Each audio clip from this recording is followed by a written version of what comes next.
এখন আমি আলোচনা করব ধ্বনি ও ভাষা সৃষ্টি কীভাবে হয়েছিল আমারই রচিত কবিতার মাধ্যমে। লক্ষ লক্ষ বছর আগে যখন ছিল বন, এলো মানুষ নামে এক নতুন জীবন।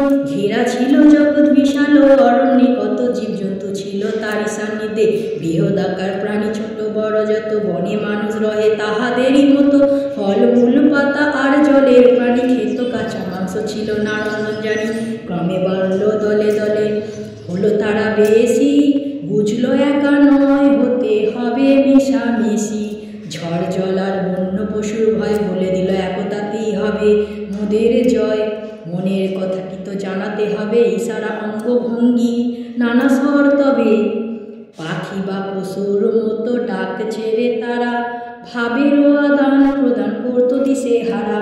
মস্তিষ্ক ছিল উন্নত, চিন্তা ছিল তাতে, সাজালো সে ধ্বনিগুলো দিনে আর রাতে।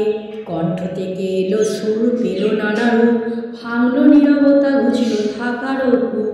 ক্রমে সেই ধ্বনি হলো শুদ্ধ পরিশীল, ব্যাকরণ মানিল হলো সে নির্মল সুশীল। জ্ঞানের আলোয় হলো যা সুঘটিত, দেবভাষা সংস্কৃত নামে পরিচিত। এইভাবেই আমি দিলাম ধ্বনি ও ভাষা সৃষ্টি কিভাবে হয়েছিল।